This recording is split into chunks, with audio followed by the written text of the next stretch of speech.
Bonjour à tous et bienvenue sur la tribune coruscante pour cette nouvelle vidéo de review sur Obi-Wan Kenobi. Je suis en compagnie encore une fois de The Max Rebo Collection en présentiel, en live, enfin, IRL comme on dit, pour discuter IRL in real life. On va donc aborder la 5e et avant-dernière partie d'Obi-Wan Kenobi. Comme d'habitude, première partie sans spoilers, puis une partie avec bien plus de détails avec spoilers. On va commencer par notre avis global sur cette partie 5, ce 5e épisode de la série. Qu'est-ce que tu as pensé justement, dans sa globalité et sans spoilers, de ce nouvel épisode ? Alors j'ai vraiment bien apprécié cet épisode, j'ai vraiment passé un bon moment devant. Tu vois, contrairement aux 2 derniers épisodes, alors c'est pas que ça tournait un peu en rond, mais l'intrigue n'avançait pas et je trouve que c'est quand même un peu embêtant quand tu as une série qui a que 6 épisodes. Là, tu passes un coup d'accélérateur. Franchement, ça confirme que l'épisode de la semaine dernière, même si c'était cool de faire un peu de tourisme et de découvrir la forteresse des Inquisiteurs, niveau intrigue, ça servait pas à grand chose de plus. Parce qu'il reprend quasiment, enfin tu pourrais squeezer l'épisode d'avant parce que tu repars presque au même point de départ. Après, l'épisode en lui-même, il se passe pas mal de choses. T'as des scènes que je trouve assez cool avec, t'en apprends enfin, t'as des révélations et... Attention, pas de spoil. Ouais, des storylines qui s'expliquent et qui... voilà, sur lesquels et des persos sur lesquels t'en apprends enfin plus et qui on a attendu un petit peu, hein, mais voilà. Après, l'épisode, on est d'accord, n'est pas exempt de défauts. Il y a des facilités scénaristiques, il y a 2-3 rataches visuelles à mon sens qui gâchent quand même le plaisir de certaines scènes.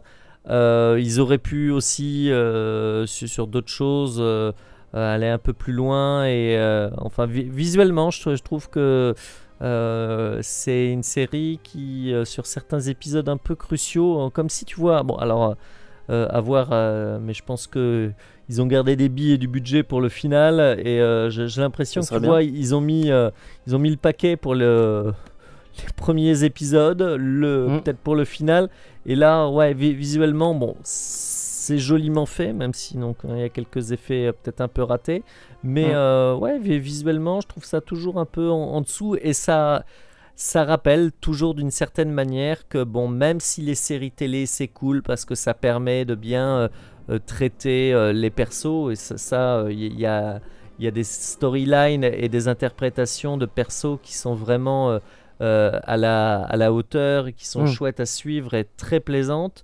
Visuellement c'est toujours, je trouve, un peu un cran en dessous de ce que nous a habitué Star Wars sur au cinéma sur grand écran.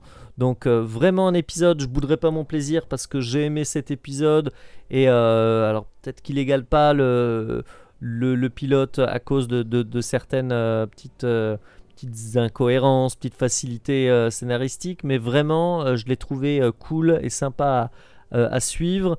Et contrairement aux 2 derniers épisodes qui m'avaient un peu déçu parce que ça tournait un peu en rond, là ça avance utile, quand même. et c'est utile et c'est chouette. Donc moi je valide cet épisode. J'ai pris mon plaisir divin. Tant mieux. Je te rejoins pas mal sur le constat, on va dire un petit peu global en soi sur l'épisode. Il y a des choses qu'on voulait voir depuis un moment par rapport à un personnage en particulier, ça c'est très bien, c'est ce que tu as abordé déjà. Disons que au moins ça s'est fait. Moi je craignais une absence de quelque chose, j'en dirai pas plus, mais là je suis rassuré par rapport à ça. Mais en même temps, on l'a eu et c'est pas exactement parfait non plus. Je reste très très vague, hein, évidemment, vu qu'on est sans spoil. Il y a des choses que j'avais envie de voir dans cet épisode qui en soi m'ont plu pour certaines, m'ont un petit peu déçu pour d'autres. On abordera ça un peu plus en détail dans la suite. Du coup, en fait, j'ai un bilan en demi-teinte un peu sur l'épisode, même si j'ai globalement apprécié. Il y a d'excellentes scènes. Franchement, je vais peut-être commencer par ce que j'ai bien aimé, tu vois. Parce que ouais, il faut être positif. C'est ça, restons positifs. Il y a d'excellentes scènes, il y a vraiment de bons passages. Les personnages, c'est vraiment le cœur de la série. Je trouve que la série réussit très bien le développement de personnages. Que ce soit Reva, Obi-Wan, Leia. Le truc qui pêche un peu, et ça c'est sur la globalité, pas que sur cet épisode-là, je trouve, c'est vraiment l'histoire, dans le sens où l'histoire est pas forcément mal écrite, c'est plutôt dans l'enchaînement des événements, les différentes choses qui se passent, où je trouve des fois que c'est un petit peu téléphoné, un petit peu prétexte, et surtout aussi par rapport au dernier épisode, là, parce que, bon, on peut juger a posteriori de la partie 4 vu ce qu'on a ici. Bah, comme tu dis, la partie 4, elle a vraiment pas servi à grand chose, outre le petit tour dans la forteresse des Inquisiteurs qu'on a eu droit dans cet épisode-là. Comme tu dis, au début de cette partie 5, on est vraiment retour à la case départ par rapport à ce qui était dans la partie 4. Leia avait été capturée à la fin de la partie 3, début partie 4. Il monte un plan justement pour aller la sauver, il la sauve. Du coup, ce qui fait que tout ce qui s'est passé dans la partie 4 est plus ou moins annulé en gros par ce qui se passe dans cet épisode-là. Et on revient un peu à zéro en début de cette partie 5. Donc c'est vrai que ça faisait vraiment un truc superflu par rapport à la partie 4, surtout que tu te dis quand même, faire un truc qui entre guillemets sert à rien dans l'intrigue, tout en obligeant Obi-Wan à aller sur la forteresse des Inquisiteurs, je trouvais que ça faisait beaucoup. Surtout si on a une intrigue qui fait un petit peu prétexte. Donc ouais. je trouve voilà le côté prétexte qu'on sent un petit peu sur certains passages, sur certains trucs. Et j'ai vraiment des griefs par rapport à ça. Surtout par rapport à un élément qui est plutôt introduit. Alors, je vais rester vague, un message. Ouais. Vers la fin de l'épisode, il y a deux, trois trucs, je trouve, qui sont assez facilement écrits, quoi. C'est pas mal écrit, c'est pas de la mauvaise écriture, c'est pas des mauvais scénarios, mais c'est pas ultra subtil et c'est pas finement écrit, quoi. Bah, tu vois, comme si le problème de la série, c'est de ne pas avoir... Assez de matière ? Ben, oui, c'est ça. Grosso modo, est-ce qu'il y avait... c'est frustrant de le dire. Est-ce qu'il y avait assez de matière pour 6 épisodes ? Peut-être ou est-ce pas. qu'on te rallonge la sauce artificiellement en te... finalement... Moi, ce que j'avais reproché, tu vois, dans les épisodes pas passés, c'était t'as l'impression qu'ils dupliquent les mêmes péripéties. C'est Leia se fait capturer, on Encore la une sauve. fois. Leia se fait refait capturer, on la resauve. Et grosso modo, je trouvais que l'épisode 1 et 2 avaient bien traité de la question. La boucle était bouclée. Il n'y avait pas besoin de... je me souviens, on en avait parlé comme ça dans les reviews des premiers épisodes en se disant... c'est bon, il a sauvé Leia. J'espère que ça va pas être ça tout le long de la série. C'est ça. Et finalement, là, elle est pas autant au centre de l'épisode que dans les précédents, mais finalement, on a l'impression qu'on a rallongé la sauce pour tenir 6 épisodes, quoi. Il faut rappeler quand même que ce projet-là, c'était un film. Un film, c'est quoi, 2 heures, 2 heures et demie à tout casser. En tout cas pour Star Wars, c'est en gros la durée habituelle des films Star Wars. Là, on va être sur quasiment 4 heures, 5 heures de contenu, parce que là, le dernier fait 40 minutes, là, celui-ci 43, je crois. Enfin bref, on va être sur 4-5 heures. En effet, t'as vraiment cette sensation on a rallongé un petit peu le truc pour que ça tienne pour une série. Alors sans que ça fasse un truc affreux, tu vois, à regarder, où tu te dis, là, non, c'est mal fait, quoi. C'est pas non plus jusque-là. Mais on ressent un petit peu peut-être le travail qu'il y a eu sur l'histoire d'origine prévue pour le film, pour que ce soit un petit peu allongé. Mais par contre, le truc, c'est que justement, c'est un peu fait de façon artificielle, parce que comme tu dis, le fait de recapturer Leia encore une fois dans les parties précédentes, bon, voilà. Il y a un peu de la redite, et disons que là, on aurait pu enchaîner partie 1, 2, 3, et la 5 en fait. La partie 4 n'a servi uniquement à ce que les Inquisiteurs et Vader soient au courant d'où est Obi-Wan et Leia. Surtout qu'à contrario, avec cette partie, tu sens clairement que les choses s'accélèrent. Ah mais là, on est au cœur du truc. Et alors, c'est ça que moi, sincèrement, j'ai beaucoup aimé dans cet épisode et que je trouve vraiment intéressant. C'est que les choses s'accélèrent. Vraiment, le final est lancé sur des bonnes rails. Après, c'est le paradoxe du truc, c'est que finalement, est-ce que ça va pas être trop expédié trop rapidement ? A contrario, tu vois, on a perdu du temps sur des épisodes précédents pour des conneries. Et ce qui mériterait peut-être le temps qu'on s'apesantisse dessus, là on va trop, être un trop peu rapidement le traiter. Après c'est frustrant et après plus c'est bon, plus on a envie que ça dure. C'est ça.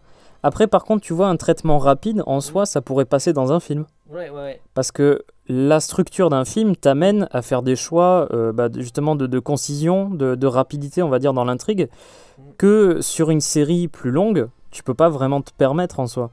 C'est toute la question aussi, justement, quand tu vois quelque chose qui a été conçu pour le média sur lequel c'est diffusé, par exemple une série conçue comme une série, et ben du coup tu vas avoir alors peut-être des fois des défauts inhérents à la forme, aux séries.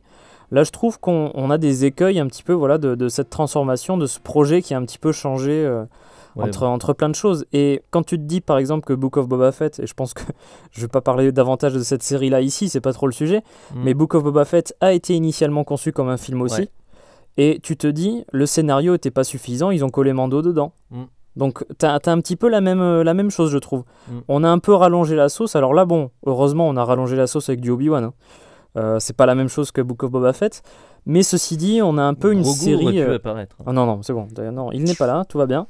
Enfin voilà. Pour vraiment aborder cette partie 5, il y a vraiment, comme je disais, des scènes qui sont vraiment géniales, j'ai trouvé. Toute la fin est vraiment très très cool. Il y a des affrontements qui sont très très beaux à voir. Certains environnements, certaines choses qu'on n'avait pas forcément à 100% vues jusqu'à maintenant. Des petits rappels de 2-3 trucs aussi. Globalement, ce qui se passe dans l'épisode est vraiment bien fait, je trouve. Par contre, il y a une scène très très classe, très impressionnante, je trouve, vers la fin, j'en dis pas plus pour l'instant, mais qui, pour autant, je la trouve géniale, mais je trouve pose problème en termes de cohérence par rapport à une scène d'un épisode précédent. Oui, en termes de caractérisation. Ouais. Mais tu vois, en fait, et c'est là que je me dis, en voyant cette scène, je me dis, mais comment ça se fait qu'on n'ait pas eu ça toute la série, en fait? Enfin, j'ai pas bien compris, en fait, tu vois, ce qu'ils ont choisi de faire à ces moments précis, enfin, c'est peu clair, je trouve, et je sais pas. Ouais, je pense qu'il va falloir rapidement passer à la partie avec spoil. Parce que là, je m'embête à rester un peu vague et tout. Là, non, il est temps de rentrer dans le vif du sujet. Je tiens quand même à préciser, avant qu'on passe en partie avec spoilers, que malgré les défauts que je trouve à l'épisode, je l'ai quand même bien apprécié globalement. Disons que j'ai pas boudé mon plaisir comme toi à voir certains trucs, à voir certaines scènes. Mais c'est un épisode, une série où je trouve où il y a du bon et du moins bon qui se côtoient. Donc, il faut que tu assumes, ce soir, ce sera toi le méchant.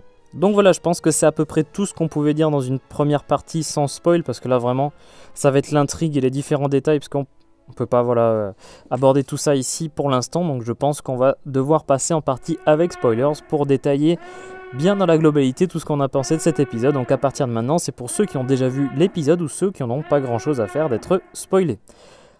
Donc, partie 5. Coruscant. C'est vrai que le premier plan, première chose après le recap, etc. et le début d'épisode. Là, ça promet. Coruscant de jour. Et c'est vraiment en écho avec le tout premier plan du premier épisode aussi. On a la même chose, on voit l'extérieur. Coruscant et la caméra recule et on voit le temple Jedi en fait. Et par contre, alors là, on voit de dos Anakin Skywalker. Anakin Padawan. Padawan encore, puisqu'on remarque en fait au gré de la scène qu'il a le costume de l'épisode 2, qu'il a le sabre aussi de l'épisode 2, on le voit un petit peu plus tard. Mais du coup, la tresse de Padawan, etc. La magnifique tresse de Padawan. Et on reconnaît bien justement le costume, même Obi-Wan aussi, tout est fait aux couleurs de l'épisode 2. Alors, la scène est très bien. Franchement, j'aime beaucoup la scène. Sur l'idée, sur son rôle dans l'épisode aussi, je trouve qu'elle est très très bien utilisée. Mais par contre, ça c'est je pense ton grief que tu avais évoqué tout à l'heure. Ouais, là effectivement, c'est techniquement ça passe pas quoi. Alors je ne sais pas. Là pour le coup, je serais curieux de voir les making of, de voir ce qu'ils ont fait, ce qu'ils ont cherché à faire, mais qui n'ont pas réussi à faire. Voir s'ils ont utilisé un deepfake ou juste un maquillage et tout ça. Je pense que là pour Anakin, puisque là c'est ça la question, Anakin qui a été donc plus ou moins rajeuni. C'est ça. Anakin Skywalker. Alors bon, sauf que là peut-être que le choix de vouloir maintenant Hayden Christensen a quoi, 40 ans et quelques. Disons que pour être simple, Attaque des clones, ça a fêté son 20e anniversaire. Voilà. Donc oui. Le tournage, c'était il y a 22-21 ans, quoi. C'est ça. Et donc, le Anakin ado fougueux de 19 ans et tout ça. Enfin, il a plus le look d'un teenager. Et ça se ressent fortement dans les séquences. Alors, les scènes de combat entre les deux, parce que c'est un entraînement finalement, passe plutôt bien. Mais les moments où la caméra s'arrête sur Anakin, là on voit qu'Aiden Christensen, les années ont passé. Alors, vraiment, je trouve même peut-être bizarre d'avoir choisi de montrer le Anakin épisode 2. Ça serait peut-être mieux c'est passé justifié pour, par ce qui se passe et par leur truc. Ouais. Il faut la dynamique maître Padawan. C'est ça. Donc c'est forcément avant l'épisode 2. Mais en effet, enfin, l'âge d'Aiden voilà. Christensen te dit, bon, là quand même... Pourtant, Obi-Wan passe bien. Hein. Ouais. Pas trop mal. Mais pour le coup, le rajeunissement de, par exemple, Mark Hamill et ses apparitions dans le Mando passe mieux, je trouve. Hein. Bah, le problème, c'est... j'ai pas l'impression qu'il y ait eu un deepfake ou quoi que ce soit, en fait, sur Christensen dans ces scènes-là. J'ai l'impression que c'est juste bizarre, un petit peu de maquillage. Mais c'est tout, en fait. Ouais, mais alors, moi j'ai l'impression que, je sais pas, sur des plans, pareil, que comme s'il y avait une incruste, ou enfin, je sais pas, la scène m'a profondément...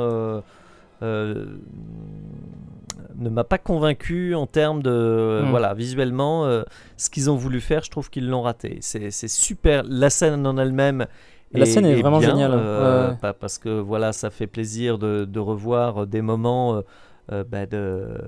d'Aiden en Anakin Skywalker, de revoir cette dynamique entre les deux personnages, de maître et élève, et je pense que ça aura un rôle à jouer pour la suite, vu les dialogues qui seront échangés. Après, voilà, moi visuellement et de manière générale, tu vois, sur plusieurs plans de l'épisode, je trouve que les effets sont un peu légers, quoi. Ouais, raté. Ouais, voilà. Léger si on est gentil. Ah, je veux dire léger, moi. Ouais. Ah punaise, voilà, c'est encore moi qui vais passer pour le râleur. Moi, je vais râler après, t'inquiète pas. Ah, bon, ça va. Tu peux râler sur les effets spéciaux, moi je râlerai sur le scénario. D'accord. Chacun son domaine de râlage. Donc, ouais, non, ça m'a déçu, ça. Bah, surtout qu'en plus, je comprends tous les choix qui ont été faits en termes d'histoire, tu vois, vraiment purement et simplement d'histoire, de scénario. Pour la discussion qui a lieu, pour les thématiques qui sont exposées dans ces scènes-là, c'est logique que ça se passe entre Obi-Wan, qui est encore le maître d'Anakin, qui est encore son padawan à ce moment-là. Mais, je sais pas, je comprends pas le fait qu'on ait réussi, comme tu le disais, à avoir un Luke. On sent qu'il y a des effets spéciaux pour le rajeunir. Mais globalement, c'est très bien fait. Moi, je comprends pas qu'on n'ait pas eu un résultat davantage... satisfaisant en termes d'apparence physique, parce qu'on voit qu'il n'a pas l'âge qu'il est censé avoir à ce moment-là. Et malgré toute la qualité scénaristique et même visuelle, parce que le combat est très sympathique, ça rend bien. Le seul défaut, c'est vraiment ça.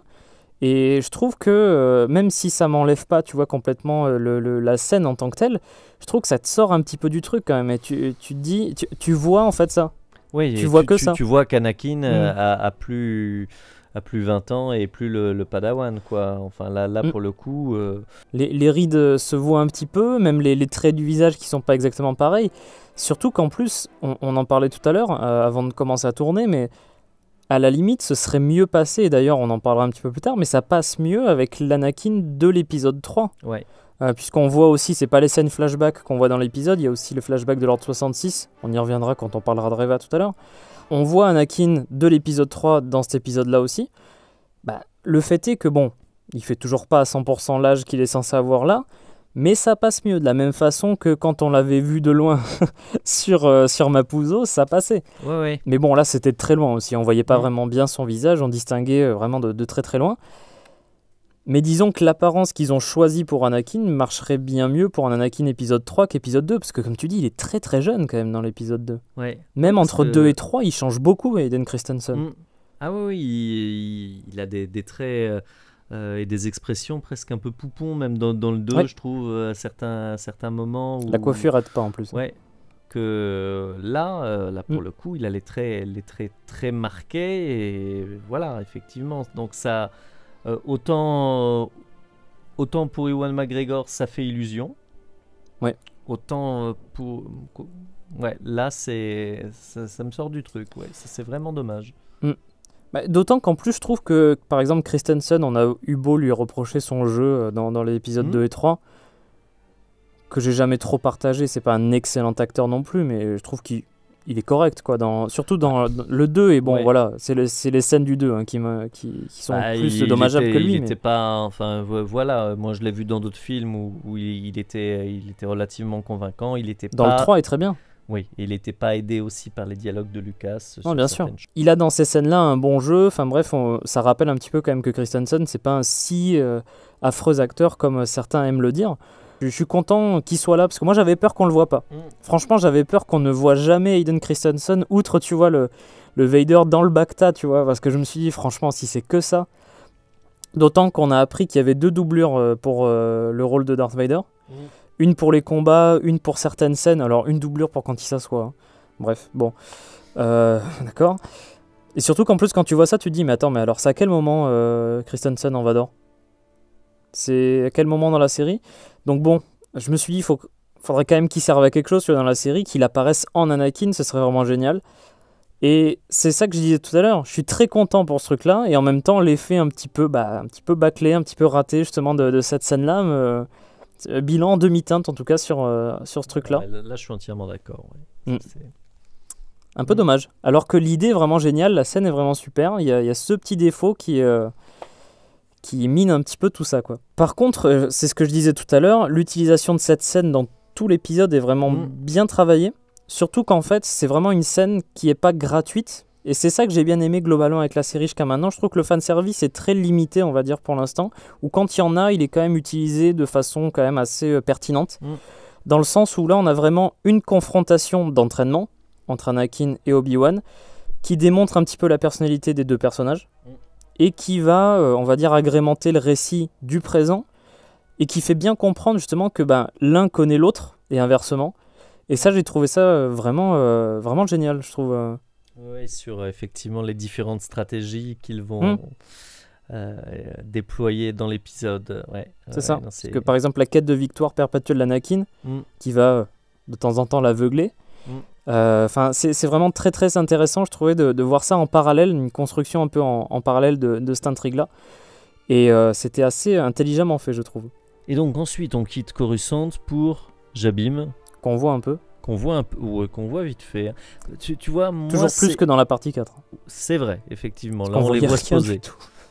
Ouais, dans la partie 4, on voyait juste le hangar. Là, on les voit survoler rapidement la planète. On voit des orages un petit peu. Ouais. Donc, je suis content. Pas très chouette. Hein. Il fait pas beau. Ça fait un peu de décharge même. Ouais. Oui, ça m'a rappelé... Comment s'appelle cette planète de Jedi Fallen Order? Bracca. Bracca, ouais, un peu. Tu vois. Qu'on voyait dans The Bad Batch. Ouais. C'est ça. Mais bon, enfin, c'est pas une planète sympa. Non. En tout cas, c'est une planète qui coûte pas cher à montrer parce qu'il n'y a rien et il se pose dans un hangar. Voilà. Bon, le hangar, ça fait un décor quand même assez grand, ça va. Ça donnera des scènes sympas pour ce qui va se passer dans la suite de l'épisode. Après, moi, effectivement, ce qui me... tu vois, là encore, ce qui me chiffonne, c'est que je trouve que... on est très chiffonné aujourd'hui. Mais oui, non, mais visuellement... Alors, voilà, j'ai aimé l'épisode, je l'oublie, là. Mais visuellement, je trouve que la série... elle rate certains trucs, ou alors c'est parce que des fois avec Star Wars on est habitué à des plans si beaux que là finalement ils misent sur peut-être des décors en dur, ou enfin je sais pas comment ils... Ça a l'efficacité aussi, hein, je pense. Hein. Ouais, et c'est dommage, je trouve qu'on profite pas assez de plans un peu d'ensemble avec des vues de, je sais pas, des vues de la planète, des vues... Alors, un truc, parce que très rapidement ils arrivent sur Jabim, et le cliffhanger de l'épisode suivant, c'est qu'effectivement Lola est devenue Evil Lola. Avec les yeux rouges. Donc elle a les yeux rouges, et il y a un tracker, donc l'Empire et Vador arrivent. Et alors ça, c'est moi un truc qui m'a chiffonné, encore une fois, c'est que tu as un destroyer. Ouais. Le Dévastator, le Dévastator qui les suit, qui donc est en orbite et les prend en otage. et tu le vois très rapidement sur Il y a juste un plan. Le ventre. le ventre du vaisseau, et tu vois rien d'autre. Mais je sais pas, même dans Stargate SG1, quand tu avais un attack Goa'uld en orbite de planète, tu avais 2-3 plans. Tu voyais que c'était des séries qui n'avaient pas de pognon, mais ils arrivaient. Alors, les costumes étaient un peu cheap, mais tu avais au moins plusieurs jolis plans avec les Dans vaisseaux et l'espace, tout ouais. ça. Mm.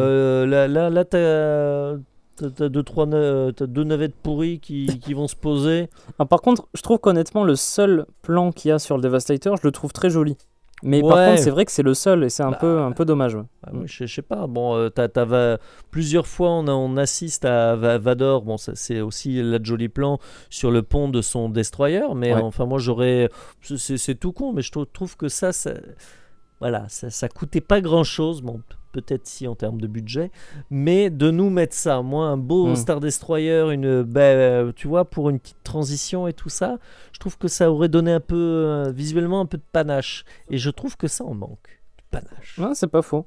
Surtout qu'en plus, j'ai l'impression qu'on voit pas l'arrivée en plus, la sortie d'hyperespace. Non. On voit le couloir du coup, enfin le couloir bleu là qu'il y a dans l'hyperespace. Puis après, paf, le destroyer est là, il déploie ses trucs et ils y vont.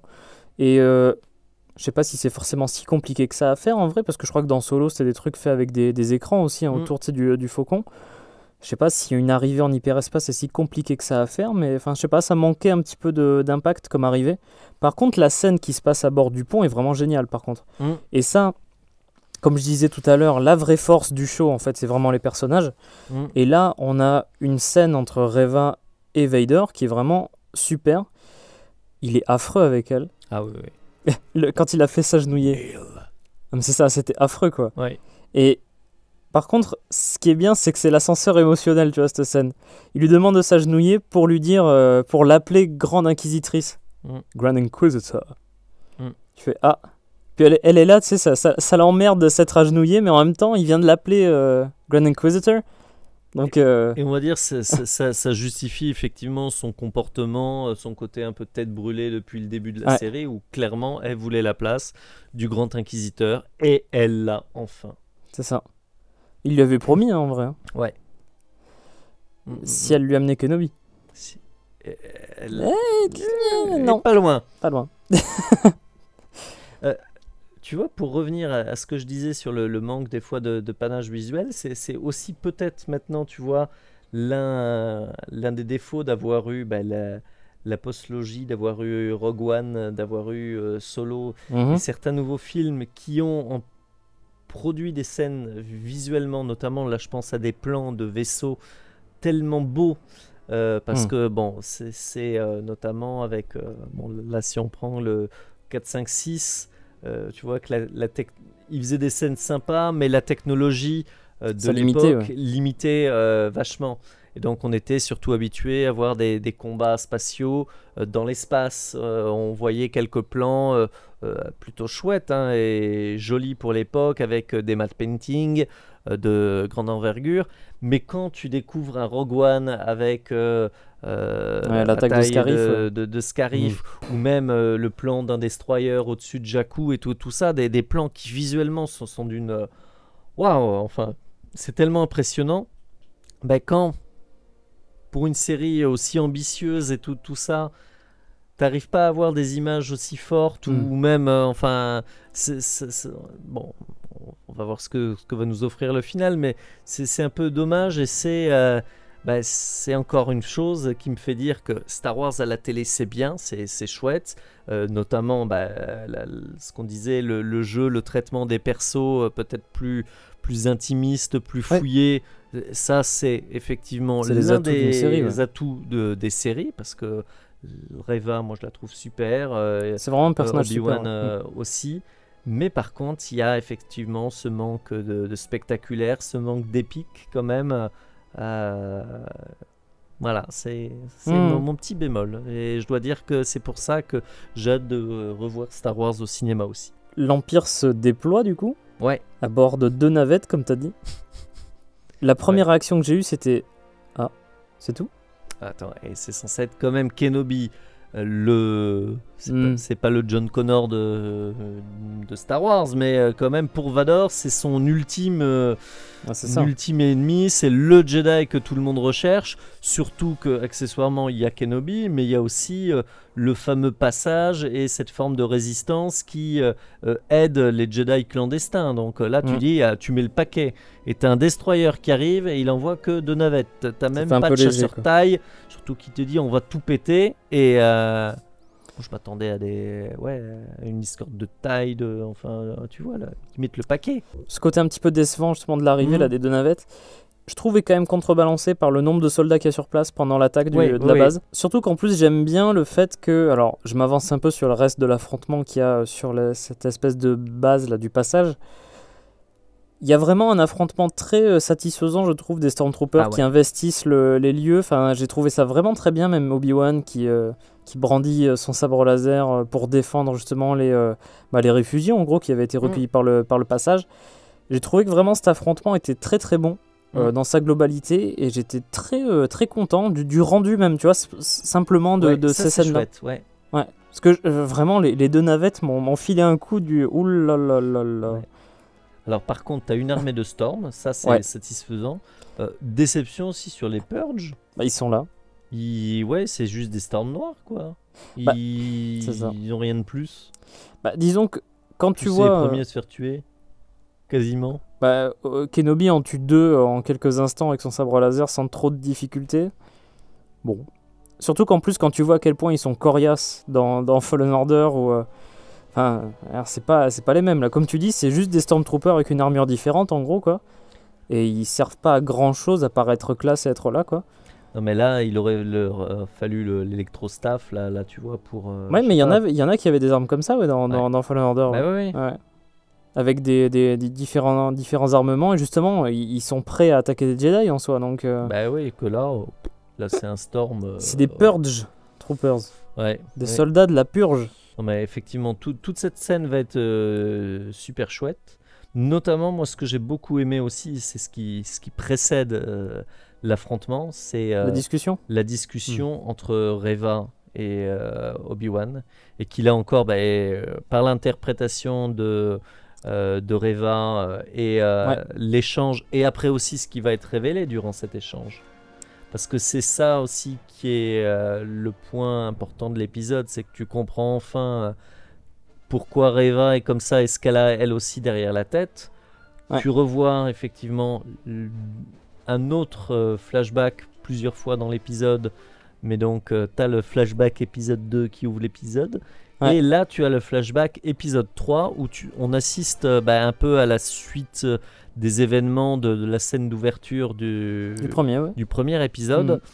Et pour le coup, encore une fois, c'est ce qu'on avait dit, mais on comprend que la jeune Padawan apprentie là, qu'on voit dans ce flashback, c'est bien Reva. Et qu'elle a assisté, donc elle était présente la nuit de l'ordre 66, et c'est comme ça qu'elle a percé à jour le secret d'Anakin Skywalker et de sa transformation en Dark Vador, parce qu'elle l'a vu assassiner sa famille. C'est ce qu'elle dit, Et j'aime bien cette révélation d'ailleurs. Ça en fait pas une gentille non plus. Ah non. Parce que c'est vraiment clairement une méchante, une antagoniste, surtout vu les méthodes qu'elle a employées quand même depuis. Surtout qu'on te dit que les Jedi ne connaissent pas la vengeance, et elle effectivement. Elle vit que pour ça. Ouais, elle vit que pour ça. Elle n'est plus que vengeance, et elle veut effectivement détruire celui qui a tué et brisé sa famille. C'est ça qui m'amène vraiment à penser que ça me conforte vraiment dans cette idée-là, que les personnages sont vraiment au cœur du truc. Et Reva fait vraiment partie de ces personnages très bien travaillés de la série, et qui sont vraiment convaincants par le jeu de l'actrice, Moses Ingram par exemple, les scènes qu'on voit avec elle. Par contre, le truc qui me semble un petit peu bizarre avec cette scène-là, pourquoi Vader ne descend pas à ce moment-là? Pourquoi il l'envoie toute seule? Enfin, c'est les petites facilités que je trouve des fois dans l'écriture de cet épisode-là. Surtout pour la suite en plus. C'est ça, parce qu'il va arriver en plus. Il va arriver, et après, vu ce qui se passe, Mais c'est vrai que le personnage est intéressant en soi parce qu'effectivement, on comprend pourquoi sa soif de pouvoir, pourquoi son agressivité envers les autres inquisiteurs et ses méthodes assez extrêmes. Elle veut se venger, elle a attendu ça depuis longtemps et sa cible, en fait, si elle veut devenir grande inquisitrice, c'est pour pouvoir se rapprocher de Vador et se venger de lui. Donc ça, c'est quand même bien parce que ça explique beaucoup de choses sur son personnage et ça donne une issue convaincante à cette storyline, en fait. Bah, après, par contre, le truc qui fait un peu étrange, c'est qu'au début, on te présente vraiment sa quête principale comme étant le fait de chercher Kenobi depuis longtemps. Ouais. Oui, en soi, elle veut trouver Kenobi. Ça fait 10 ans quand même. Alors, on a l'impression qu'elle a rejoint les Inquisiteurs depuis peu. Ouais. C'est ce qui te laisse... c'est ce qui est sous-entendu, en tout cas par le Grand Inquisiteur. Du style, t'as ta place, mais est-ce que tu la mérites encore? Enfin, il remet un peu en question ça. Elle recherche Kenobi, du coup, pour attirer Vader, pour le déconcentrer, pour attaquer au moment opportun. Enfin, j'ai l'impression que c'est ça, mais ou est-ce qu'elle veut justement utiliser la capture de Kenobi pour gagner de l'influence au sein des Inquisiteurs, pour se rapprocher de lui? Est-ce qu'elle ne veut pas aussi se venger des deux? Parce que finalement, de façon indirecte, elle l'estime responsable en partie. Elle l'estime responsable de ce qui est arrivé. Elle lui reproche de n'avoir absolument rien fait. Enfin, alors que pour le coup... une pierre deux coups, là. Voilà, et même si on contextualise, effectivement...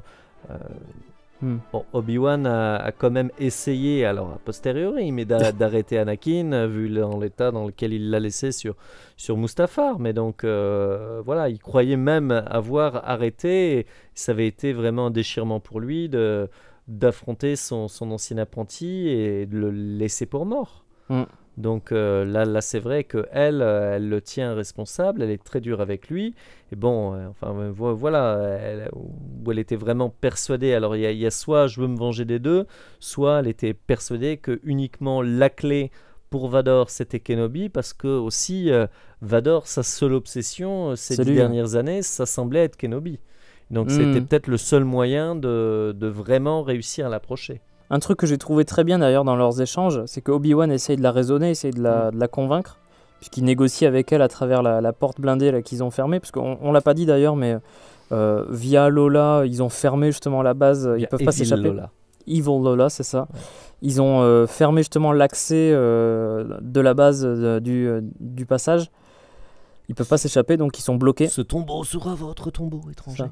Justement, lors de leur discussion, la pseudo-négociation entre les deux, justement, Obi-Wan essaye de la convaincre en disant mais si ça se trouve en fait on veut la même chose, sauf qu'elle lui rappelle non, attends, moi je veux tuer Anakin, tu veux tuer Anakin toi au moins?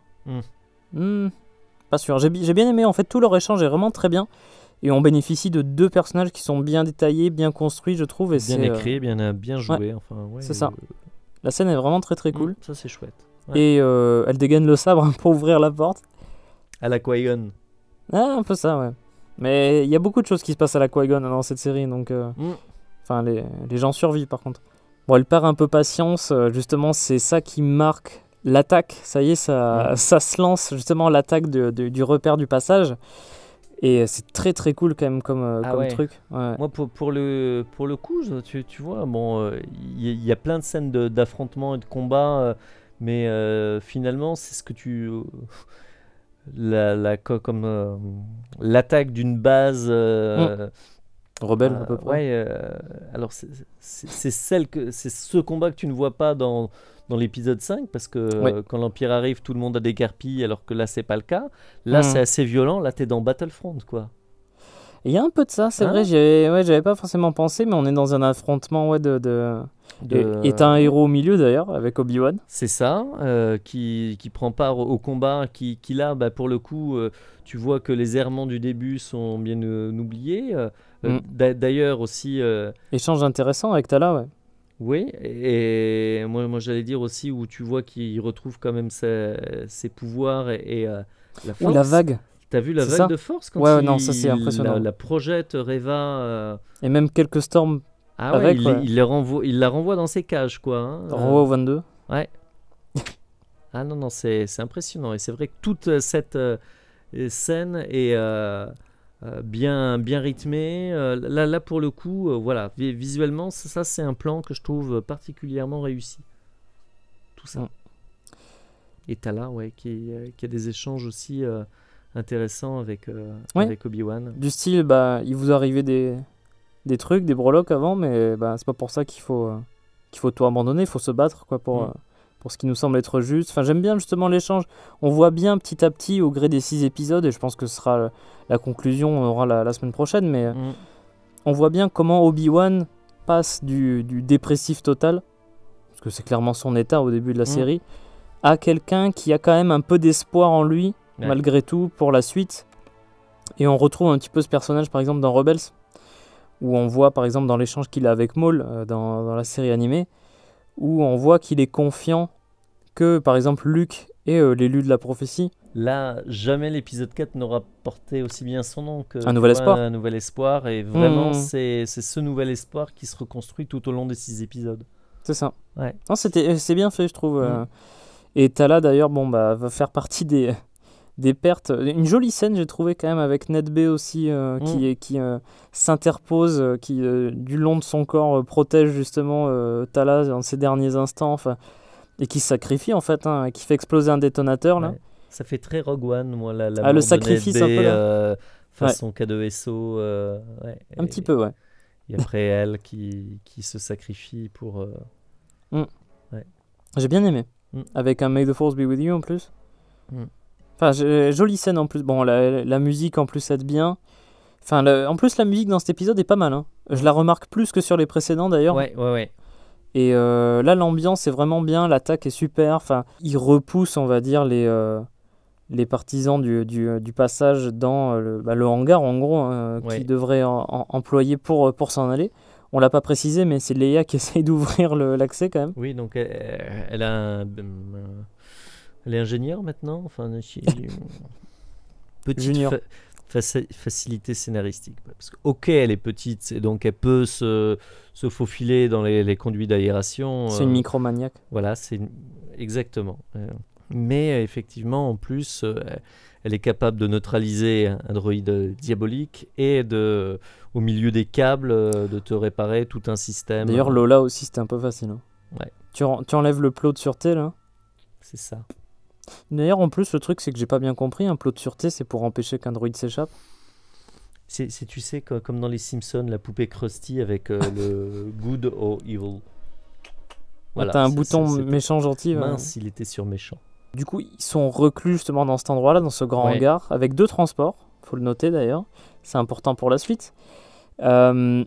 Et Obi-Wan dit, en fait, il est là pour moi. Il sent que Vader va arriver bientôt. Il est là pour moi, je vais me rendre.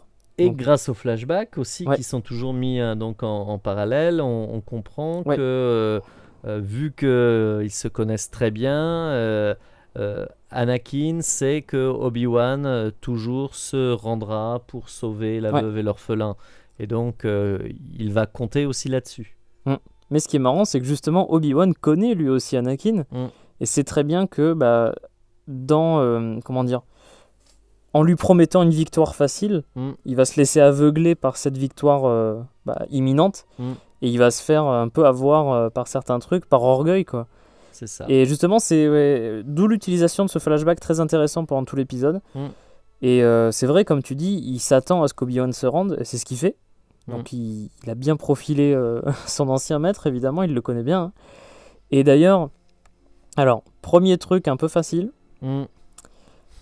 Obi-Wan confie tout à Adja, qu'on a vu d'ailleurs, qui faisait partie des gens qui ont été recueillis par le passage. Il lui file son sabre, son holoprojecteur. Son holoprojecteur. Et juste avant de lui filer, il a quand même reçu un coup de téléphone important. C'est vrai, il a reçu un... Alors, on lui a laissé un message sur la messagerie vocale. C'est ça.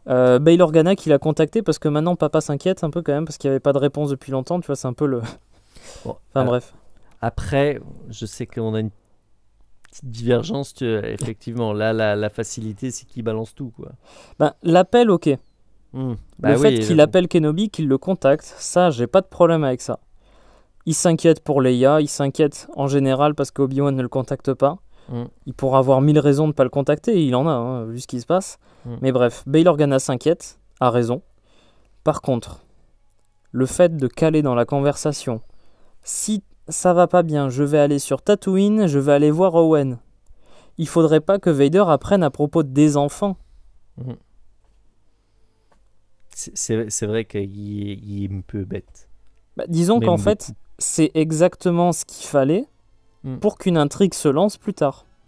Ah oui, non mais clairement, ça c'est une facilité scénaristique évidente. Ouais, parce que bon, ouais. Qui l'appelle, qui lâche un truc, mais ouais.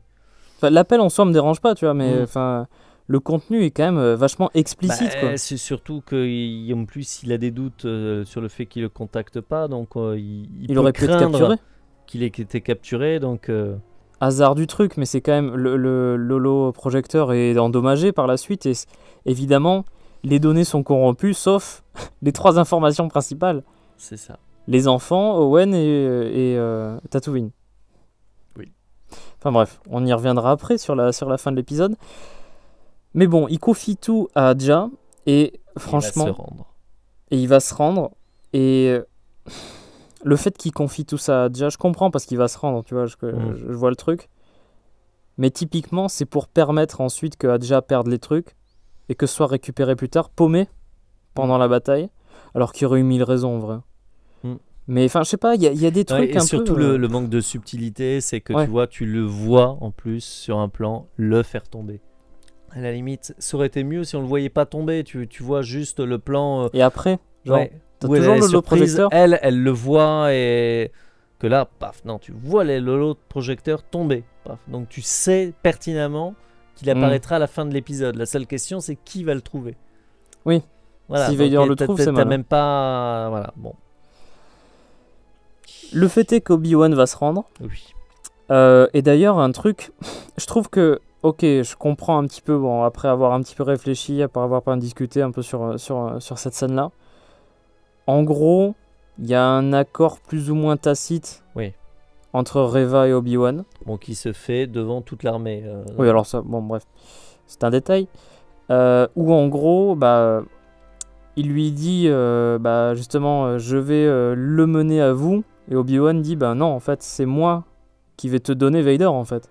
Ouais. C'est moi qui vais le faire venir, il va venir pour moi, il va Je être vais t'amener aveuglé. à Vador et non, c'est moi qui mène Vador à toi. Enfin, C'est ça. tu vas enfin pouvoir te venger grâce à moi et donc. Parce qu'en Ouais. plus, justement, Obi-Wan dit, je n'ai pas d'armes, mais il y a d'autres façons de combattre. Ouais. Qui me rappelle un petit peu ce qu'il dit dans le cadre, d'ailleurs, quand ils vont sur l'étoile de la mort. Ouais. Mais du coup, ce qu'il va tenter de faire, c'est de convaincre Reva de s'en prendre à Vader pour C'est justement donner suffisamment de marge, en gros, pour que tout le monde puisse s'échapper. Bah, clairement, il se sert d'elle en lui disant qu'il sait qu'elle veut se venger et que là, Mais il la pousse, en fait. c'est le moment ou jamais, quoi. C'est Obi-Wan le pousse au crime. Ouais. Et le fait est que ça marche, Mm. puisque elle est plus ou moins partante pour ça, et elle va laisser Obi-Wan avec quelques troopers dans la base, alors elle le revoit dans la base. Oui, c'est ça. C'est cet enchaînement de faits que je trouve un petit peu confus, un peu bizarre, parce que tu as l'impression qu'elle le capture, et puis devant toute l'armée, comme tu disais, elle est en train de pseudo-négocier avec lui. Mm. Elle le renvoie dans la base où il y a moins de troopers. En soi, t'as un prisonnier, tu le gardes à proximité, quoi. Je veux dire. Alors, il faut attirer Vader plus loin, mais disons que devant tout le monde, c'est un peu bon. Il y a plus discret, quoi. Il y a plus subtil. Le fait est que Obi-Wan parvient très facilement à se débarrasser des Stormtroopers qui le gardaient prisonnier. Vader débarque et il rentre tout seul dans la base. C'est à ce moment-là, je crois que Leia déverrouille des trucs aussi. Quand Obi-Wan revient. Parce qu'en plus, il revient comme ça. Ah oui, ça c'est l'enchaînement est assez. Ouais. Il se débarrasse très vite des soldats, lui il se sauve.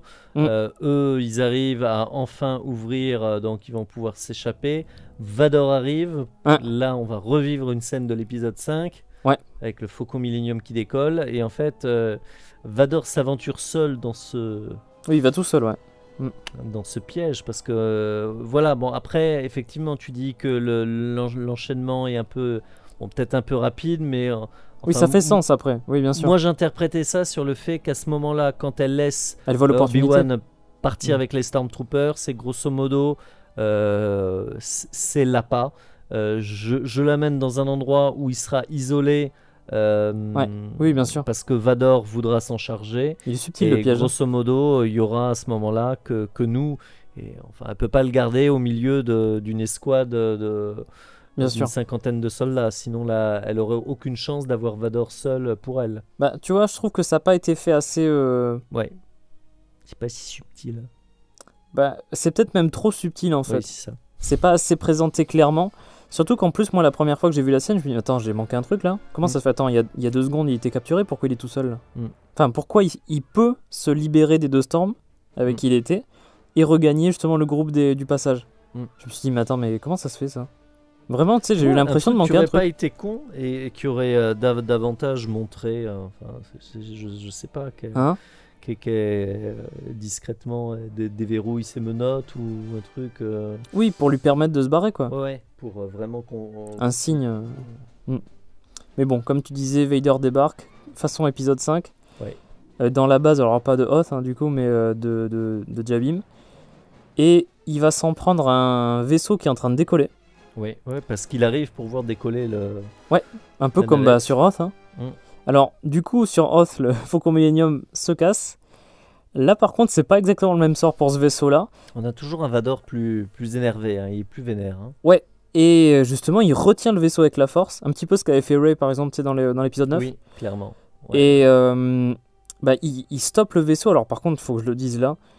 Il y a quelques plans sur le vaisseau qui sont un peu.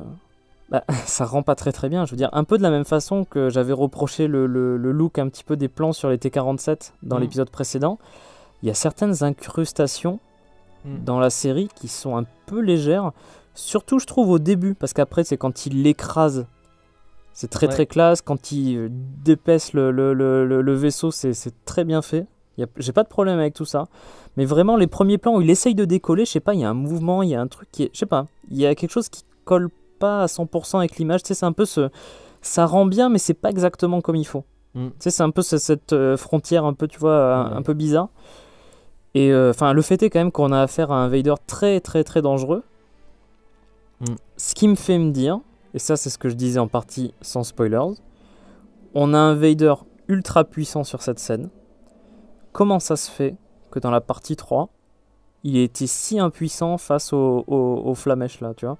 Ouais. Enfin, il y avait 3 flammes devant lui et il fait rien du tout, ne serait-ce qu'avec la force, pour choper Obi-Wan, pour empêcher le droïde de récupérer Obi-Wan, un droïde porteur qui va pas très très vite en plus. Oui, parce que Là, tu vois, cette il scène, lançait son sabre, il les tuait tous, quoi. c'est pas le même Vader là. Alors tu pourrais dire, il y a le côté émotionnel de la rencontre à nouveau avec Obi-Wan qui peut marcher. Mais surtout qu'en plus dans la partie 3, il le laisse partir comme ça. Il n'y a même pas de plan pour retrouver Obi-Wan parce que justement, il est encore en quête de lui dans la partie 4. Il n'y a pas de plan secret pour savoir où il va. Enfin bref, il le laisse simplement s'échapper. Un truc qu'il reproche à Reva dans l'épisode d'après. Justement, s'il n'y avait pas eu l'épisode 4, qu'à la fin de l'épisode 3, on savait qu'il le laissait partir avec... Parce qu'il savait où ils vont. Voilà. Ça aurait fait sens. Ça aurait fait sens. Mais sauf que là, non. Non. Et en plus, cette scène de Vador méga badass, bah je suis désolé, mais regarde cette scène-là et remate maintenant la fin de l'épisode 3. Tu te dis quand même que c'est pas exactement le même personnage. La fin, il n'est pas écrit de la même façon. J'aime beaucoup cette nouvelle scène. Ouais, bon, elle est géniale. Moi, ça m'a pas plus chiffonné que ça. Tu vois, ça passe, c'est bien, c'est...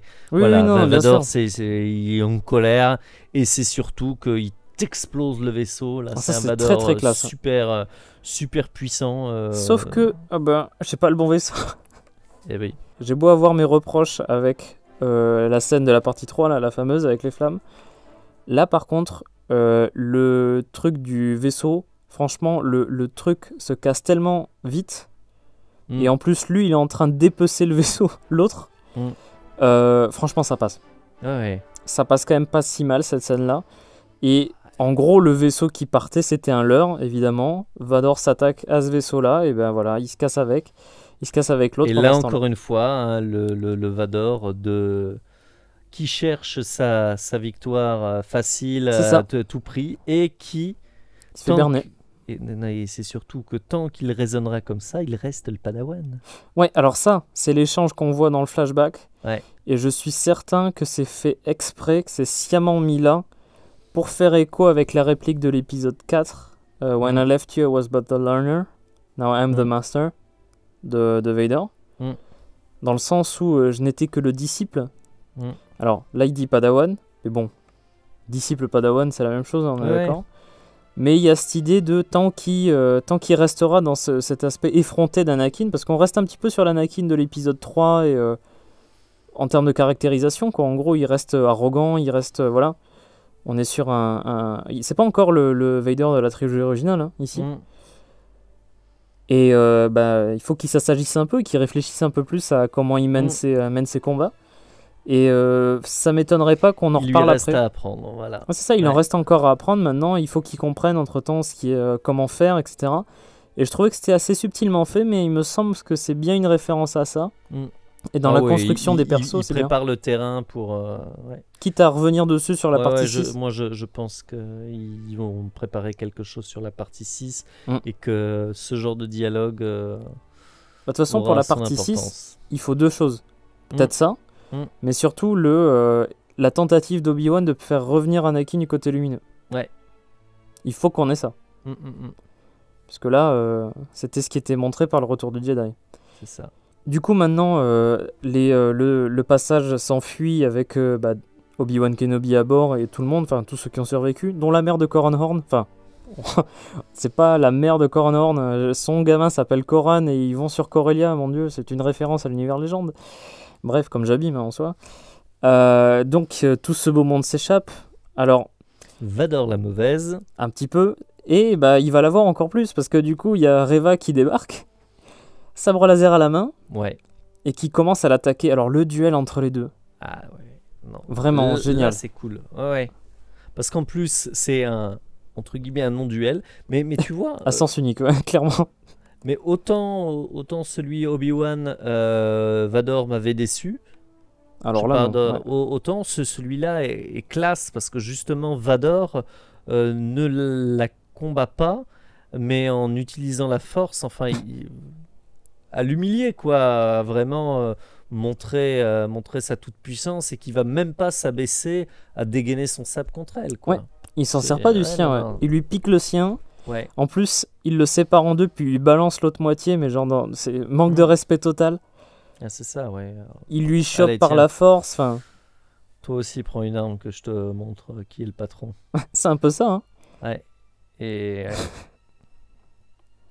il la démonte en plus. Ah oui, il est père. Et en plus, il la plante avec son sabre laser, enfin avec son propre sabre laser à elle, hein, du coup. Moi, le moment où il s'empare des deux armes, je revoyais le Anakin de l'épisode 3, qui va trancher la tête. Il va la décapiter.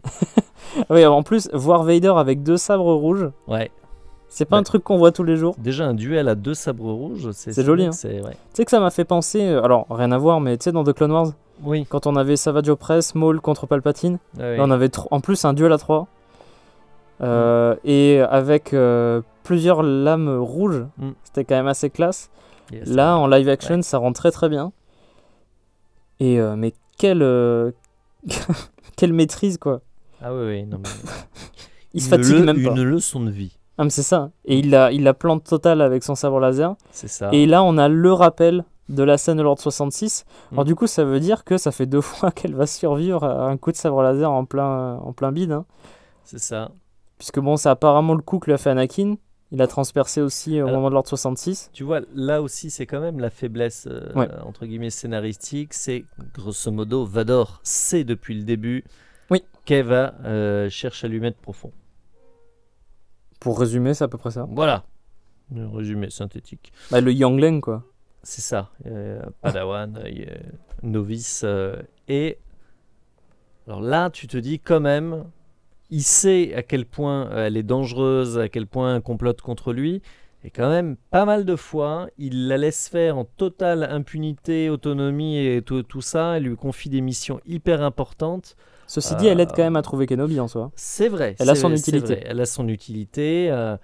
Et quelqu'un d'autre lui rappelle qu'elle a son utilité. Ah oui, le grand retour. Le grand retour. Du grand inquisiteur. Il n'est pas mort. Il n'est pas mort. Bon, on le savait, hein. Bon, alors, savoir comment il a survécu, moi je dis que c'est toujours son frère, mais bon, ça... on n'a pas les moyens de vérifier. Voilà. Bon, ils auraient pu prendre un frère qui ressemble plus. Mais du coup, ouais, notre Powan préféré qui arrive. Et franchement, je me suis dit, si Vader la tue pas, c'est lui qui va la tuer. Il a un dialogue cool, il est sadique. Hein. Ah, il est moi, génial. je Par l'aime contre, bien comme le dialogue qu'il a est vraiment super. J'aime beaucoup l'interprétation de Flan en plus en VO. Je sais pas, la façon dont il se fout de sa gueule, mais total quoi. En plus, il l'appelle Grand Inquisitor. Ouais. Alors, il se fout d'elle quoi, mais à 100%. Et mais je le voyais vraiment lui mettre un dernier coup de sabre quoi, tu vois. Ou, Ah oui, non mais ça effectivement, pourquoi ils ne l'achèvent pas Quel est leur intérêt à la laisser en vie quoi. Surtout que qui c'est qui a été transpercé par un sabre et laissé en vie? C'est ça. C'est lui, non? Il y a 2 jours sur Dayu? Mais non, en fait, c'est devenu la routine se faire transpercer par un sabre. C'est plus si la médecine a progressé. Il y a que Qui-Gon qui meurt comme ça. C'est ça. Mais oui, mais ça c'était dans C'était l'épisode 1, c'était il y a 20 ans. Maintenant, les 2-1B te réparent ça en De 30 2 coups de cuir à peau. Un peu de Bacta, paf. Un peu de Bacta et ça repart. Là, tu sens un petit peu la façon de faire scénaristiquement pour la garder dans l'histoire. Je comprends pas que Vader ne la tue pas. Parce que bon, il la plante avec son sabre. Hein. Mais on a pu voir dans cette série que c'était pas suffisant. Déjà, si ça aurait été dans d'autres trucs encore. Mais vraiment, dans l'histoire de cette série, on plante quelqu'un avec un sabre laser. Alors qu'il ait 1 ou 2 estomacs, c'est pas ça la question. Parce que les Pawans ont 2 estomacs. Mais bref, on voit un personnage qui se fait transpercer à coup de sabre laser, qui survit. Là, Vader la transperce à coup de sabre laser. Ce qui veut dire qu'elle va pouvoir survivre en soi. Ils font tout 2 fois. Leia, elle se fait capturer 2 fois. Ouais. Les grands inquisiteurs se font... C'est de la poésie, ça rime. Trucider 2 fois.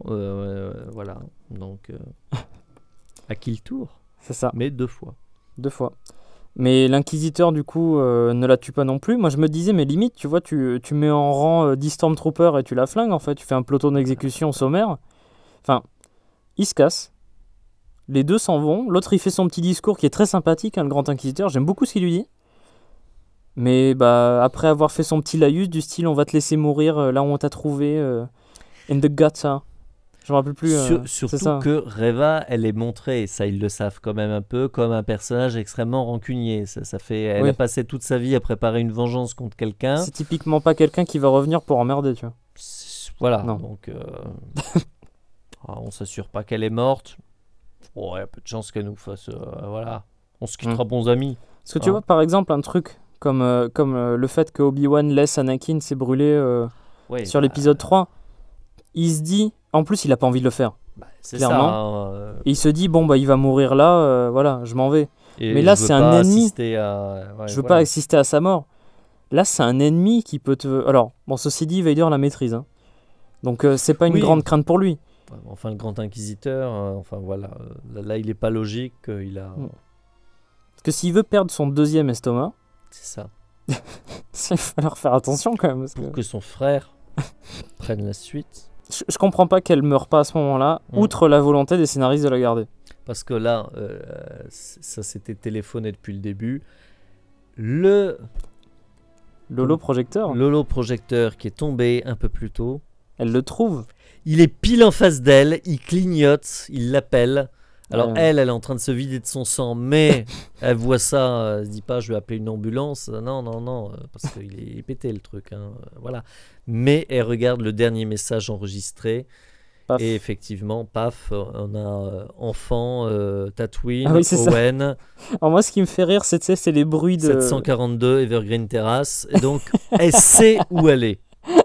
Non mais ce qui est trop drôle, c'est vraiment ce qui n'est pas dans les interférences, etc. T'entends vraiment Tatooine, Owen, machin, enfant. Enfin, ça va quoi. Luke, fils, Skywalker. Nom de famille, Skywalker. Non mais, enfin, c'est un peu facile quoi comme truc. Totalement. Ça c'est vrai que voilà, quand tu vois l'épisode, il est vraiment plaisant à suivre parce qu'il s'y passe plein de choses. Il y a mais il est très très bien. Il y a des scènes intenses et tout ça.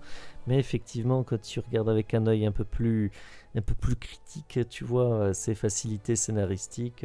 Tu sens vraiment que Bale mentionne tout ça pour que Reva la prenne à la fin. Oui. Et que pour Et que paf. Reva redevienne une menace pour le dernier épisode. C'est ça, parce que bon, ouais, t'as deux choses. T'as le Ouais. vaisseau qui cale, il a plus d'hyperdrive et il est coursé par le Ils se Star font Destroyer. Ils Ouais. se font suivre. Donc ils sont foutus, Ouais, en théorie. en théorie. Et tu as les plans sur Tatooine, le pressentiment d'Obi-Wan qui dit merde, j'ai enfin sauvé Leia, merde, c'est Luke maintenant qui va être pris pour cible. Et j'ai un très mauvais pressentiment. Oh, il dit pas ça. Hein. Non, mais il le pense. Mais Je l'ai ouais, entendu. c'est pensé. Hein. Parce qu'en tout cas, non, mais il y a rien, ça doit pas être grave. Et Mais là, on va sur Tatooine, ouais. Et on voit le petit Luke qui est en train de dormir comme une petite ange. Et oui, et là on comprend que Reva veut venir pour lui. Enfin, en tout cas, c'est ce que ça laisse supposer. Ouais. Non mais moi je la vois bien, voilà, elle va y aller, elle se dit, j'ai une autre carte à jouer, je sais pas pourquoi. La force, la haine, la guide. Et alors si, effectivement, elle comprend que le petit Luke, c'est petit Anakin. Surtout qu'en plus, Owen Lars ne cache pas Enfin, il s'appelle Luke Skywalker. Hein. Ouais. Ils n'ont pas changé son nom. Faudrait qu'on explique comment Reva va quitter Jabim déjà. Parce que tout l'Empire se casse, hein, clairement. Il n'y a pas de véhicule ou quoi que ce soit. Mais je suis sûr qu'elle va popper en fait comme ça. Elle va arriver. Tu sais pas d'où elle sera sortie. Bah si. Il reste un T-47. Ouais, mais ça part pas dans l'espace. Hein. Si, là, oui. Il Bah. a été modifié. C'est un familial et qui a l'hyper. Ceci dit, t'as vu que c'est vraiment des modèles familiaux. Hein, parce Bah que oui. t'as des places en plus. Hein. Tu vois le cockpit qui est plus long à l'arrière en vrai. Donc il y a peut-être pas que. le grappin. Donc moi je te dis, lui, il va dans l'espace. Mais ouais, mais après. Je sais pas trop ce que ça va donner pour le coup cette histoire-là. Est-ce que j'ai vraiment envie de voir Reva s'attaquer à Luke ou quoi? Enfin, je pense qu'on va avoir à ça, hein. On va avoir affaire à ça. Est-ce que ce serait pas drôle, franchement, qu'il se passe le même dénouement que dans le comics Légende, enfin plus ou moins canonique en plus là, enfin où t'avais Darth Maul qui revenait s'attaquer à Obi-Wan qui était caché dans le sable. Enfin, c'est n'importe. Enfin, ce comic c'est splendide. Pour ceux qui ne connaîtraient pas encore cette magnificence, c'est comment ça s'appelle? Les figurines. Visionaries Old Wounds. Ouais. Qui a inspiré d'ailleurs le design de Maul dans The Clone Wars. Où justement il y a un duel entre Obi-Wan et Maul, et c'est Owen en plus qui abat Darth Maul d'un coup de fusil blaster dans la tronche. Est-ce que ce serait pas drôle de voir un duel entre Kenobi et Reva? Et en fait c'est Owen Lars qui se débarrasse de Reva pour protéger Luke. Des fois, vu les références des scénaristes et notamment à l'univers légende, je pense qu'il y a des vrais fanboys ou au moins ils cherchent à faire plaisir aux fanboys de l'univers légende. Donc ça m'étonnerait pas qu'ils puissent, parce que sincèrement, quand tu vois cette fin, tu penses à ce comics, je trouve. Ouais. En t'imaginant voilà, s'attaquer à Luke directement. Reva en Maul qui débarque pour s'attaquer à Luke. Ouais. Après le truc qui serait intéressant aussi, c'est que il a ramené quand même une inquisitrice chez lui. Ouais. Donc là, ce serait une bonne raison pour Owen d'en vouloir à Obi-Wan. Donc ce qui forgerait un petit peu plus le truc. Alors il va falloir aussi qu'on résolve dans la partie 6 le fait que le petit jouet du Skyhopper est accepté par la famille Lars. Hein. Mais bref, ça on y viendra. Mais bon. C'est un petit détail ça. Mais ok, voilà. Mais ouais, je sais pas trop quoi penser de ce que j'ai envie de voir dans la suite en vrai. Non, mais c'est surtout que là, les choses s'accélèrent, il y a beaucoup de choses à voir, et il n'y a plus qu'un épisode. Donc, tu vois, c'est le paradoxe de tout à l'heure, en disant, est-ce qu'ils n'ont pas trop rallongé la sauce pour tenir sur 6 épisodes, et à contrario, est-ce que maintenant, on va pas avoir une fin un peu trop précipitée, avec trop de choses à montrer, parce que... On nous promettait le match du siècle, Vador, Obi-Wan. Bon bah on peut pas dire qu'on l'ait eu pour l'instant. Alors si on a un duel, dans le 6, duel avec notamment un Obi-Wan qui reprend le dessus et qui montre qu'il est encore le maître, et que Vador, comme il l'a dit dans l'épisode, ça reste son élève, et du moins ça reste un apprenti parce qu'il a beaucoup encore à apprendre sur lui et sur l'humilité la force. Donc il y a ça, il y a aussi tout ce qui peut concerner Qui-Gon, hein, Ça, ce fait sera la longtemps que scène de fin. c'est teasé. Clairement. J'aimerais bien voir l'empereur aussi. Non, Je sais trop pas. là. Ouais, trop, allez. Dans Andorre. Andorre, ouais. Ouais, bah ouais, possible. Sénat Ouais, le Sénat, ouais, t'as raison. Après, j'ai quand même hâte de voir ce que ça va donner. Même si les 2 épisodes du milieu m'ont un petit peu fait baisser l'attente à propos de la série. Mm. Là, j'avoue quand même que j'ai pas mal envie de voir comment ça va finir pour voir comment boucler toute cette histoire-là, quoi. Oui. Mais à voir. Ça peut être un final satisfaisant, comme un petit peu décevant sur certains trucs. J'espère que j'aurai un avis un peu moins en demi-teinte, tu vois, comme avec celui-ci, où j'y trouve vraiment de très très bonne qualité, vraiment sur les personnages, encore une fois, je le répète, mais c'est vraiment le meilleur truc de cette série-là. Et j'espère qu'il y aura un petit peu moins de facilité, un peu moins de trucs, voilà, un peu téléphoné, un peu facile, Ouais. pour que les choses se passent, quoi. Après, moi, sincèrement, au premier visionnage, C'était le spectacle qui prime, c'était, quoi. ouais, c'est le spectacle qui a primé, et le fait, voilà, qu'il se passe des choses, Un peu spectaculaire aussi, ouais. ouais, un peu cool. Non, mais c'est vrai, c'est vrai. Il y a des combats intenses, il y a des révélations, notamment sur le parcours de Reva, qui en fait un personnage vraiment, vraiment intéressant. Et bon, et Vador, Vador, et voilà, il a 2-3 scènes réellement chouettes dans cet épisode. On revoit Anakin. Surtout qu'en plus, j'étais en train de me faire la réflexion, mais pour un nouveau personnage qui débarque, faut quand même qu'elle prenne sa place comme il faut, tu vois, parce qu'il y a quand même Obi-Wan et Vader qui sont développés dans la série, et ils arrivent à bien la faire. Hein. Ah bah, clairement, quand tu voyais que au niveau des promos, elle était au même rang que Ewan McGregor. Je comprends mieux la promo maintenant. Et Hayden Christensen, elle est effectivement un moteur de toute une partie de l'intrigue. C'est elle qui retrouvera Kenobi parce qu'elle a son propre agenda, elle aussi. Et en fait, c'est marrant de voir comment chacun se sert de l'autre. Elle de Kenobi comme appât pour espérer détruire Vador. Comment Vador se sert d'elle, sachant ça, pour retrouver Obi-Wan, et il se sert de sa soif. Et Obi-Wan qui se sert d'elle pour finalement aussi peut-être tenter de... Ah, c'est pas mal. Ouais, non, c'est... Il y a un trio justement de personnages principaux qui est vraiment bien construit, bien travaillé. Ça m'étonnerait, je le disais depuis le début, mais ça m'étonnerait qu'elle survive à la série. Du coup voilà, je pense que c'est à peu près tout ce qu'on pouvait dire sur cette partie 5 d'Obi-Wan Kenobi. Du coup bon, on a vraiment fait le tour de tout ce qu'on avait à raconter. Et bon, on verra ce que ça donne pour le dernier épisode qui sortira du coup la semaine prochaine, mercredi prochain, dernier épisode d'Obi-Wan Kenobi sur Disney+.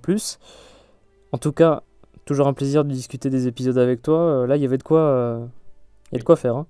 Il y avait de la matière, effectivement. En tout cas, j'espère que cette vidéo de review vous aura plu. Si c'est le cas, n'hésitez pas à laisser un like. N'hésitez pas également à commenter cette vidéo pour décrire l'avis que vous avez sur cet épisode. Je pense que ça va être très intéressant aussi de voir les retours justement parmi vous. Qu'est-ce que vous avez pensé de tout ça? Parce qu'il y a quand même beaucoup de choses à analyser dans cet épisode. Il est quand même assez dense. Donc ça va être intéressant de lire aussi ce que vous avez pensé de tout ça. N'hésitez pas à vous abonner à The Max Rebo Collection ainsi qu'à la Tribune de Coruscant et à activer les notifications, que ce soit pour toi ou pour moi. Si vous ne voulez pas rater nos prochaines vidéos, en tout cas on se retrouvera très bientôt pour la review de la partie 6 d'Obi-Wan Kenobi, donc la semaine prochaine. A très bientôt et que la force soit avec vous. Salut à toutes et tous!